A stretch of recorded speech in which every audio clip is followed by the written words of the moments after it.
Jadi sebenarnya dalam hukum itu, hukum acara pidana ya, itu ada pengecualian terhadap kasus TPPU. Jadi kalau kasus-kasus pada umumnya masa penahanan di pihak kepolisian itu 60 hari, 20 hari plus 40 hari perpanjangan. Tapi kalau kasus TPPU atau kasus yang masa hukumannya lebih dari 9 tahun, itu di hukum acara pidana diatur pengecualiannya, yaitu boleh diperpanjang, yaitu selama 2 kali 30 hari lagi. Jadi 60 hari plus 60 hari. Jadi 20 hari, 40 hari, baru karena kasusnya di atas 9 tahun ancaman hukumannya menjadi 30 hari plus 30 hari.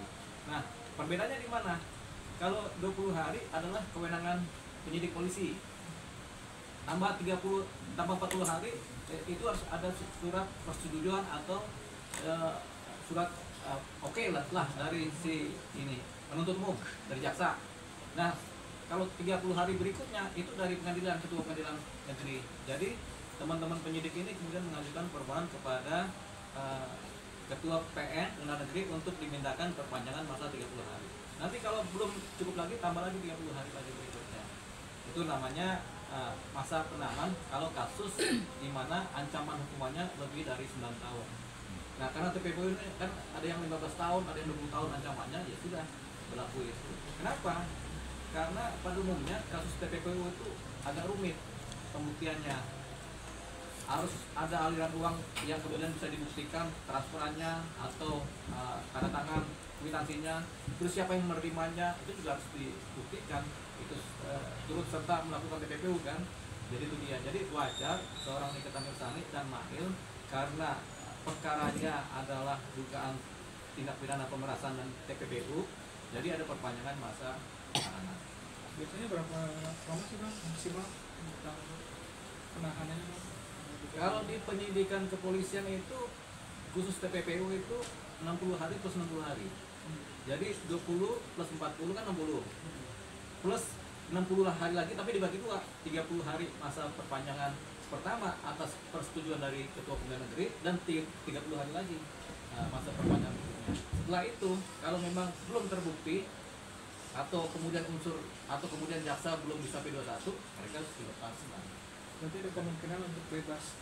Ya, kemungkinannya ada, tapi biasanya kalau seseorang sudah ditahan berarti sudah ada bukti yang cukup untuk memidanakan atau memproses sampai persidangan. Jadi baik Nikita Mirzani maupun Mail ketika mereka sudah ditahan berarti sudah ada bukti permulaan yang cukup sehingga mereka tampaknya harus ikut sidang.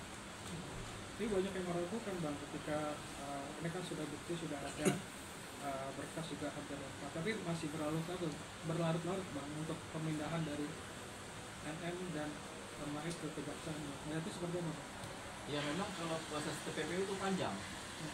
Bahkan sudah keluar masa penamanan selesai pun 120 hari itu masih diproses lagi. Kenapa? Karena terkait dengan aliran uang, aliran harta yang berpindah tangan itu kan agak panjang, makanya dibutuhkan waktu yang lebih luas. Yang jelas ini tidak melanggar acara pidana karena diatur dalam hukum acara pidana mengenai ini kan, mengenai masa penahanan, mengenai status penahanan itu kan diatur dari pasal 20 sampai pasal 30-an KUHP itu ada. Nah, salah satu pasal menyatakan ini bisa diperpanjang masa penahanan dan ini tidak kemudian melanggar hukum, juga sesuai dengan prosedur. Tapi kan pertanyaannya kalau kemarin kan lumayan awal beredar itu kan LP-nya itu pemerasan.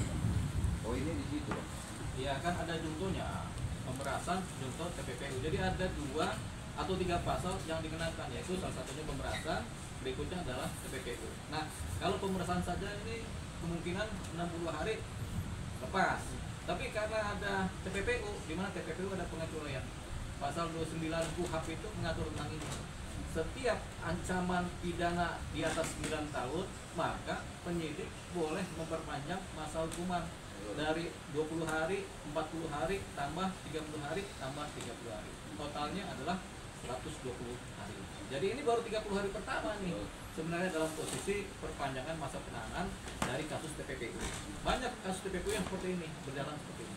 Tapi dalam proses itu Bang, apakah harus di pemerasan dulu pembuktian baru ke TPPU? Ya sama kayak penipuan dulu baru, atau penggelapan dulu baru TPPU. Karena penipuan, penggelapan dulu uangnya atau hartanya berpindah, setelah itu hartanya kan disebar, diambil siapa, atau ditransfer ke siapa. Nah, buat TPPU ini biasanya selalu kemudian setiap perkara yang terkait dengan pemerasan atau penipuan atau penggelapan, kalau ada TPPU-nya, TPPU pasti yang belakangan di prosesnya.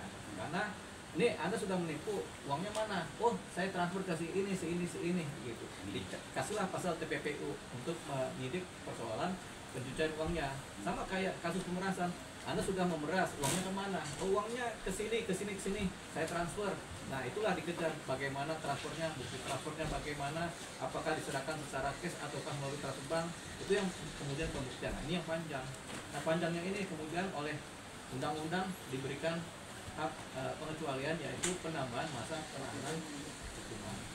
Tahanan. Tapi aku sebagai analisa hukum atau advokat sendiri melihat kasus ini, poin pemerasan itu udah dapat kan? Ya, tentunya kalau udah sampai ke wilayah TPPU berarti poin pemerasannya sudah dapat. Tinggal TPPU-nya bagaimana prosesnya, bagaimana buktinya, dan siapa yang menerima uangnya atau menerima hartanya, itu yang dikejar sekarang. Jadi udah poin sana sampai. Tapi kalau pemerasannya sendiri sudah dapat pembuktiannya. Cuman setiap pembuktian baik saksi maupun alat bukti ini kan nggak pernah disampaikan di depan publik. Terkait apa? Terkait pro justisia, bahwasanya setiap bukti-bukti ini, kemudian setiap saksi-saksi itu demi hukum adanya di pengadilan. Pro justisia untuk keadilan berdasarkan ketuhanan yang Maha Esa di pengadilan, di persidangan. Tapi aku menyayangkan nggak sih bang dengan proses penyidikan kerjanya untuk kata rilis kan buat saat ini belum ada rilis nih. Ya, apakah itu SOP-nya benar apa enggak sih bang? Iya, di dalam satu waktu, 1 bulan atau 2 bulan ini di perkara di penyidikan itu bisa ribuan perkara. Kalau semua dirilis itu kelihatannya nggak make sense juga kan. Nah, kasus seperti Nikita Mirzani bisa juga dirilis, tapi yang sifatnya umum saja disampaikan. Oh ya, masa penahanannya sedang diperpanjang, itu kan disampaikan, rilis juga kan. Tapi mengenai bagaimana cara kerjanya, bagaimana tindakannya, bagaimana kemudian TPPU-nya, itu masih disimpan sebagai bahan untuk dipersidangkan gitu. Jadi udah clear sebenarnya pihak penyidik Polda Metro Jaya menyampaikan, tinggal kan masyarakat belum paham kok diperpanjang lagi, atau ada pengacara yang belum paham kenapa diperpanjang, hasilnya kan lepas. Nah, kenapa diperpanjang? Karena ada pengecualian, yaitu mengenai tindak pidana TPPU, di mana ancaman hukumannya di atas 9 tahun, di mana kalau ngikutin KUHP, ketika ancaman hukuman di atas 6 tahun, maka berpotensi bisa diperpanjang dan tidak melanggar hukum berdasarkan Kitab Undang Hukum Acara Pidana pasal 29 itu ada. Bang, ini juga kan dari pihaknya dari media juga melaporkan kalau nggak salah nih bang soal audio atau percakapan soal bocoran masalah pemerasan itu bisa dilaporkan balik ya cuma dalam tanda itu?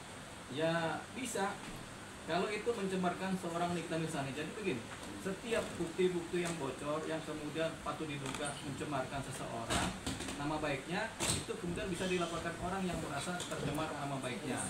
Persoalannya kalau nama baiknya ada dalam posisi tidak ada tindak pidana yang dilakukan. Tapi kalau Nikita Mirzani kan patut diduga melakukan tindak pidana, memeras dan kemudian TPPU, kan berarti kan nama baiknya hilang karena persoalan ini.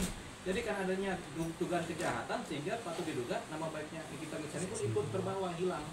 Gitu. Nah, yang disebut pencemaran nama baik adalah kalau seseorang itu ada nama baiknya. Tapi kalau seorang sudah patut diduga bersalah atau ini, atau dia kemudian diduga melanggar hukum, kan otomatis nama baiknya terbawa. Tadinya